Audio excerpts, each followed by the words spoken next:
All right, productive people, you want to learn how to set boundaries for your goals? Well, I've got 23 ideas for you. So let's make sure we can maximize our 2023 New Year's resolutions so that we don't end up feeling frustrated, disjointed, and overall disappointed. Setting boundaries for yourself and your goals will help you create good, manageable goals that you can remember and complete. Number one, don't extend yourself. You need to make sure that you're realistic with your time. Number two, choose goals aligned with your first priorities.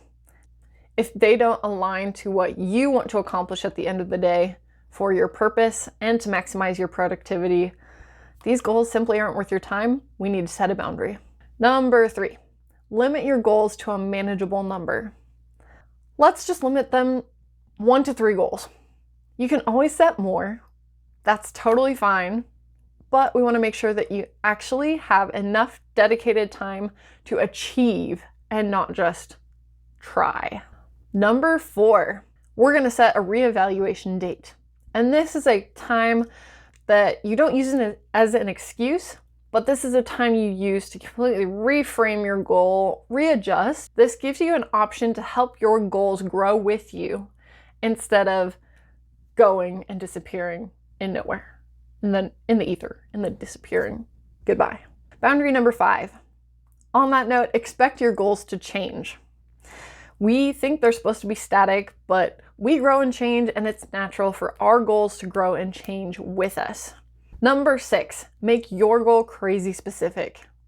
Now, if you're not clear on your why, or you're not clear on what it looks like to complete your goal, then you're not going to reach it.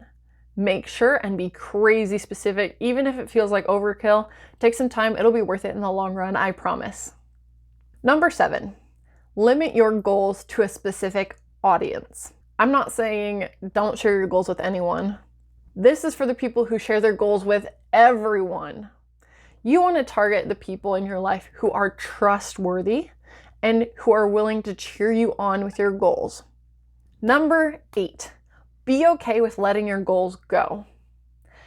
Now, I'm not saying that you should just carelessly toss them out the window if they're not going your way. No, I'm talking about those big, unexpected life events that shake your world, rock your world, and you're left trying to pick up the pieces. In these scenarios, set a boundary with your guilt. Make sure you say, hey, I've done my best. Right now, what's important is setting these things aside and just getting back on my feet. Number 9, don't be careless with progress tracking. You need to be intentional and specific if you want to see growth in your goals. This is necessary to completing your goal because even minuscule tracking will help you give some of those small wins. That'll help you build momentum, and you'll really end up thanking yourself for tracking, even if it's a little bit of extra work over the long run. Number 10, tame your ambition. Ooh, that's scary, especially for a person like me who's very forward-thinking, very future-thinking. Sometimes those of us who fall in this category, we get really zoned in to this big grand scheme. And so instead of making our goal one step towards that vision, we make our goal that vision. Take a couple steps back, tame your ambition, and take a small step towards your goals, towards that vision for the future. Number 11, don't overbook yourself. After your goals are made, you want to be able to leave some margin for yourself. Some time for the unexpecteds to happen, the interruptions to happen, or if you're in a really good flow and you are just knocking it out, you want to be able to capitalize on that momentum. Number 12, be self-disciplined. You want these goals. You're willing to sit down and put in the effort to set them. So why are you not willing to put in the work to get them done? Let's get to it. No excuses. Number 13, control your inner dialogue around goals. If you go out of the gate from the start, super nervous and anxious, put a boundary with your goal on your anxiety and say, hey, we're not going to do that with this goal. Obviously, if you're growing and pushing hard, there is a layer of discomfort that comes with that. But find a good balance between good discomfort and overwhelming anxiety. There's a space for it. You just got to find it. Meter your energy expenses.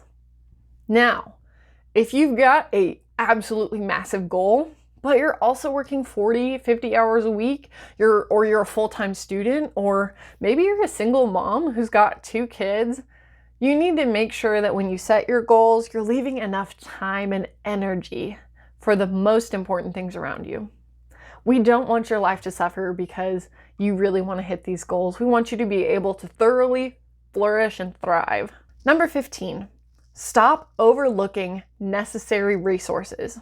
You guys, resources are so available, and even if it's just YouTube, you guys, YouTube, you can learn a crazy amount of stuff from it. Number 16, don't keep struggling without identifying your roadblocks. You could get frustrated and give up, but set a boundary for yourself and say, no, when I get frustrated, I'm going to take some time to figure out why that is, what's happening. Is there any way that I can prevent it? And if not, how can I grow and learn from this? Number 17, keep your goal within a specific time frame. You want to be able to keep promises to yourself, and part of that is setting a boundary. Start them when you need to start them, stop them when you need to stop them. Your confidence and your completion of the goal will thank you for it. Number 18, make small changes. Small changes are necessary, not only because they help you build momentum, but also they keep you from being burnt out and trying to do too much all at once. Take some smaller steps towards your goal. Number 19, restrict your time wasters. If you got 1,000 things you're doing, but only 2 of them lead towards your goal, what are you doing? Really, I'm asking you, what are you doing? If so often our goals are about gaining, adding, stretching, you really need to focus your boundary with your goals on limiting unwanted or wasted time. Number 20, give yourself no other option. If you're serious about accomplishing your goals, giving yourself no other option will help your brain focus. Give yourself no other option other than start. Stare at a wall. Don't move. Whatever it takes. Often, starting is the hardest part of it. If your mind isn't on board, nothing's going to get done. All right, here's your 3 bonus ones for making it all the way through to this point. Bonus boundary number 1. Communicate your boundaries to your goals. Simply writing down your goals isn't enough. You need to write down and identify the boundaries for your goals, using them as tools to assist you to completing them. Number 22, draw a line between what you want to accomplish and what you think you want to accomplish. A lot of us think we want to do something, but we don't really want to. You need to draw a line and say, I am not going to pursue the things I think I want to pursue. Because until they become what I really want, there is no amount of begging, tricks, hacks, secret, methods to get you to do it. Until it's something you actually want, it's not going to get done. Number 23, and probably my favorite out of the bunch, is reward yourself in proportion to your goal.